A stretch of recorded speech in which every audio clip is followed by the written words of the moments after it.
दोस्तों, toxic parenting series के इस चौथे वीडियो में आपका स्वागत है। आज की वीडियो में हम इस टॉपिक पर डिस्कशन करेंगे कि भारत में इतने ज़्यादा इमोशनली इमेच्योर पेरेंट्स क्यों हैं।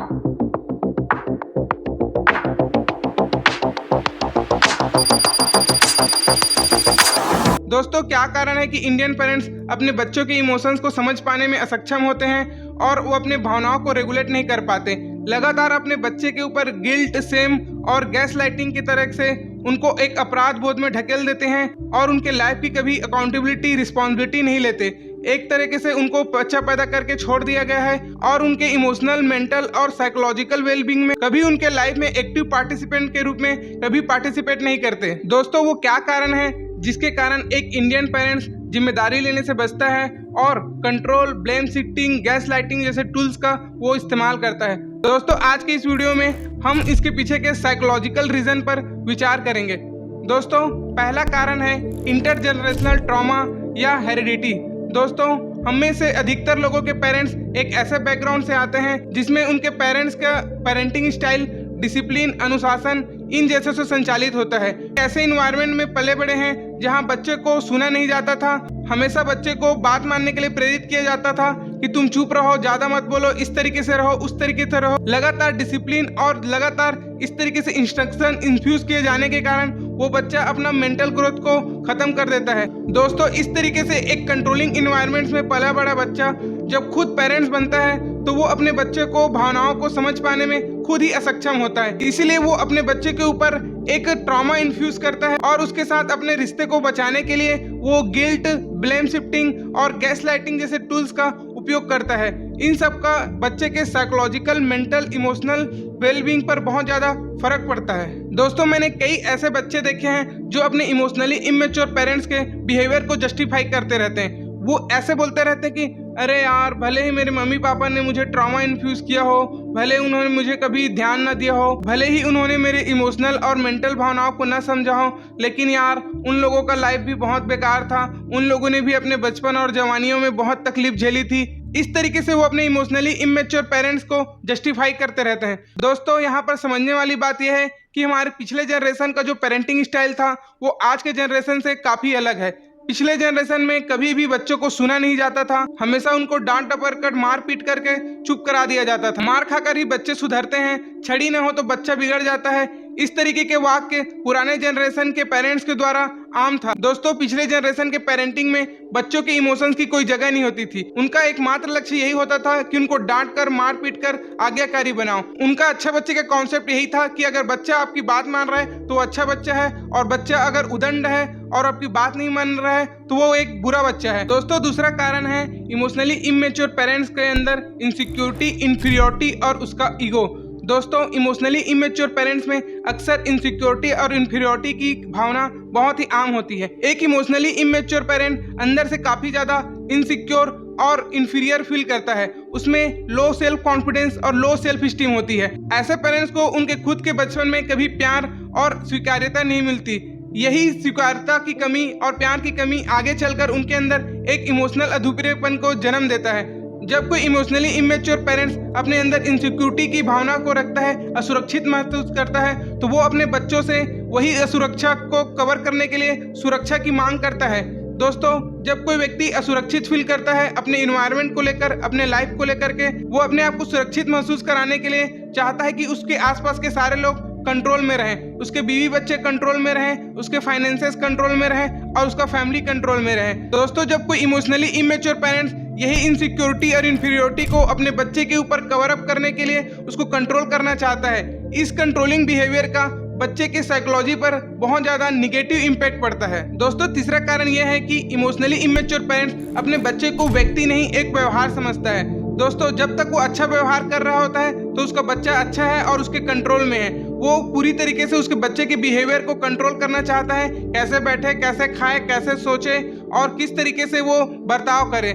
जब इमोशनली इमेच्योर पेरेंट्स के सोच के विपरीत उसका बच्चा बिहेव करता है तो उसको डांट डपट कर, मार पीट कर उसको कंट्रोल करना चाहता है। दोस्तों, अगर हम 2 जनरेशन पहले की बात करें, हमारी दादी नानी की बात करें, तो उस समय लिटरेसी या एजुकेशन का अभाव था। यह कर करके हम उसको एक सेकंड के लिए बेनिफिट ऑफ डाउट दे सकते हैं, लेकिन हमारे पिछले जस्ट जनरेशन में, हमारे पेरेंट्स के जनरेशन में काफ़ी सारे लोगों को शिक्षा उपलब्ध थी और वो पढ़ लिख सकते थे।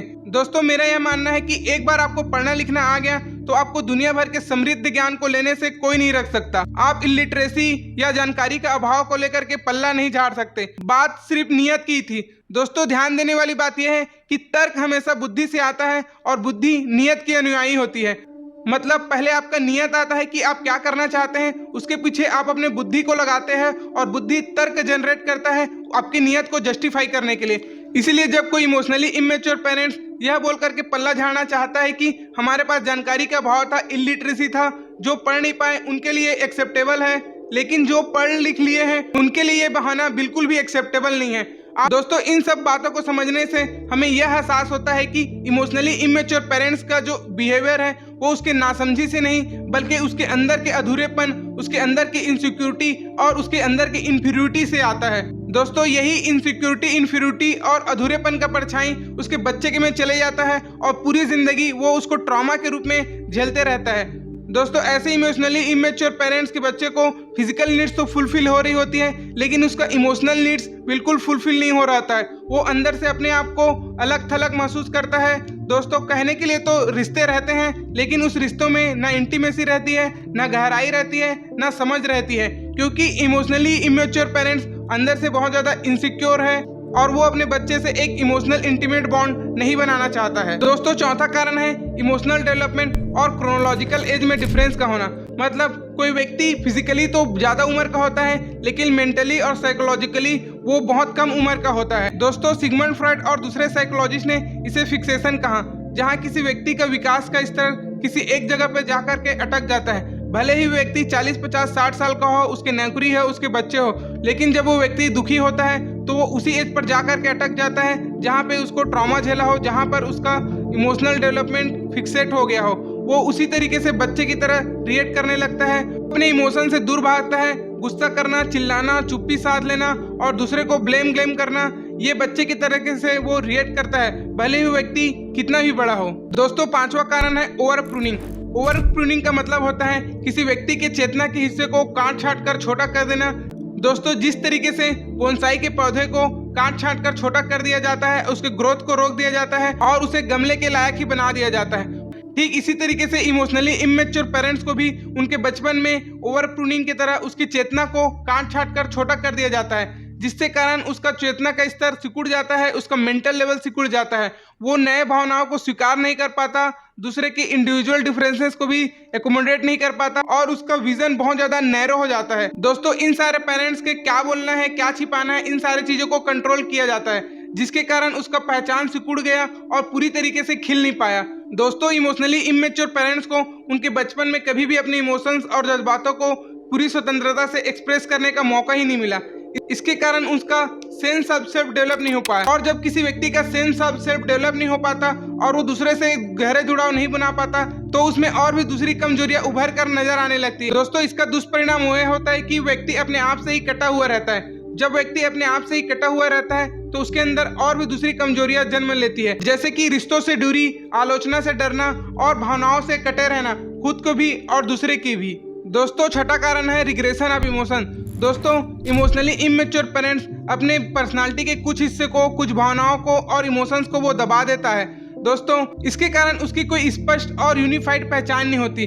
दोस्तों उनके पर्सनालिटी का पूरा हिस्सा ही एक अनफिट जिक्सा पजल की तरह हो जाता है और वो पूरे एक दूसरे से फिट नहीं बैठते। उनके बिहेवियर का कोई एक हिस्सा किसी और इमोशन से संचालित होता है और उनके बिहेवियर का दूसरा हिस्सा किसी और इमोशन से संचालित होता है। दोस्तों ऐसे में इमोशनली इमेच्योर पेरेंट्स का बिहेवियर अपने बच्चों के लिए काफी ज्यादा दर्दनाक हो जाता है, क्योंकि बच्चे को यह नहीं पता होता कब उसे अपने माँ बाप से प्यार मिलेगा और कब उसे प्यार नहीं मिलेगा। दोस्तों इसे ही साइकोलॉजी में इंटरमिटेंट रिवॉर्डिंग कहते हैं, जो यह बताता है कि जब किसी व्यक्ति को इनाम अनिश्चित हो तो वह उसे पाने के लिए और ज्यादा प्रयास करता है। दोस्तों सातवां कारण है differences in quality of thought. दोस्तों इमोशनली मैच्योर और इमेच्योर व्यक्ति में न केवल इमोशनल और प्रैक्टिकल डिफरेंसेस होते हैं, बल्कि उनके बीच इंटेलेक्चुअल डिफरेंसेस भी देखने को मिलते हैं। दोस्तों अगर आपके माता पिता एक ऐसे परिवार, एक ऐसे इन्वायरमेंट में जन्मे हैं जहां लगातार चिंता और कंटिन्यूअस जजमेंट का माहौल रहता है, तो उनका थॉट प्रोसेस बहुत ज्यादा नैरो और संकीर्ण हो जाता है। ऐसे में वो कॉम्प्लेक्स थॉट और इंडिविजुअल डिफरेंसेस को समझ नहीं पाते हैं। इसके कारण उसे अपने बच्चे के इंडिविजुअल डिफरेंसेस और इंडिविजुअल टैलेंट को भी समझने में काफी ज्यादा दिक्कत होती है, जिससे वे अपने बच्चे के साथ एक इंटेलेक्चुअल बॉन्ड भी नहीं बना पाते। और जब ऐसे में उनका बच्चा इंटेलेक्चुअली या कॉम्प्लेक्स थॉट को समझने में ज्यादा सक्षम होता है और उनके माँ बाप इन चीजों को समझ नहीं पाते और असमर्थ होते हैं, या ईगो, अहंकार, इनसिक्योरिटी और इंफीरियरिटी के कारण समझना नहीं चाहते, तब इमोशनली इमेच्योर पेरेंट्स और उनके बच्चे के बीच एक टसल और एक क्लेश का इन्वायरमेंट क्रिएट होता है, जो उनके रिश्तों में दूरी और टेंशन क्रिएट कर देता है। दोस्तों, इस तरीके का माहौल व्यक्ति को इंडिपेंडेंट थिंकिंग और इमोशनल एक्सप्रेशन से वंचित कर देता है, जिसका परिणाम यह होता है कि व्यक्ति का मानसिक विकास और उसका मेंटल मैच्योरिटी रुक जाता है। दोस्तों, आमतौर पर किशोरावस्थाओं में क्रिटिकल थिंकिंग और मेटाकॉग्निशन डेवलप होने लग जाता है, लेकिन इमोशनली इमेच्योर व्यक्ति इन चीजों को सस्टेन नहीं कर पाता और पूरी जिंदगी इन चीजों को बरकरार नहीं पाता, जिसके कारण इमोशनल इमेच्योर व्यक्ति में क्रिटिकल थिंकिंग डेवलप नहीं हो पाती और मेटाकॉग्निशन डेवलप नहीं हो पाती। दोस्तों, मेटाकॉग्निशन का मतलब होता है कि कोई व्यक्ति यह सोच पाए कि वो क्या सोच रहा है। तो दोस्तों, आज का वीडियो बस यहीं तक था। आज की वीडियो में हमने उन साइकोलॉजिकल कारणों की पहचान की जिसके कारण एक व्यक्ति इमोशनली इमेच्योर डेवलप हो जाता है। दोस्तों, इमोशनल इमेच्योरिटी एक रियल और साइकोलॉजिकल फिनोमिना है जो यह बताता है कि कोई व्यक्ति कितना स्ट्रेस हैंडल कर पाता है और कितना ज्यादा इमोशनल इंटीमेसी का बॉन्ड बना पाता है। दोस्तों, इमोशनली इमेच्योर पेरेंट्स एक ऐसे पारिवारिक इन्वायरमेंट से आते हैं जहां इमोशंस को प्रॉपरली एक्सप्रेस करना सही नहीं समझा जाता है, उनके थॉट्स को, उनके विचारों को लगातार दबाया जाता है और कोई अपने इंडिविजुअल डिफरेंसेस भी सामने रखे तो उसको क्रिटिसाइज किया जाता है, उसे आउटकास्ट कर दिया जाता है और उससे साइलेंट ट्रीटमेंट देकर के चुप कराया जाता है। उसके अगेंस्ट लगातार स्मीयर कैंपेन चलाया जाता है कि ये हमारे बाकी लोगों की तरह नहीं है। दोस्तों, इमोशनली इमेच्योर लोगों की फैमिली में हमेशा क्रिटिकल थिंकिंग, ऑब्जेक्टिव थिंकिंग और इंडिविजुअल डिफरेंसेस को कभी सराहा नहीं जाता है। हमेशा रिवॉल्यूशनरी और रिबेल थॉट्स को लगातार सप्रेस किया जाता है। दोस्तों, इमोशनली इमेच्योर पेरेंट्स ऐसे परिवारों से आते हैं जहां भावनात्मक और बौद्धिक विकास को दबाया जाता है। परिणाम स्वरूप यह होता है कि उनकी बुद्धि सिकुड़ जाती है। दोस्तों, इमोशनली इमेच्योर पेरेंट की सोच रिएक्टिव और फियर बेस्ड होती है। उनका self of sense properly develop नहीं होता, इसलिए वो अहंकारी, तर्कहीन और असंवेदनशील हो जाते हैं। तो दोस्तों, आज का वीडियो बस यहीं तक था। अगर वीडियो हेल्पफुल लगा हो तो वीडियो को लाइक कीजिए, शेयर कीजिए और कमेंट बॉक्स में अपने राय जरूर लिखिए। दोस्तों, जल्द मिलेंगे अगले वीडियो में जिसमें हम बात करेंगे कि एक इमोशनल इमेच्योर पेरेंट और उसके बच्चे के बीच में रिश्ता कैसा होता है। तब तक के लिए बाय बाय।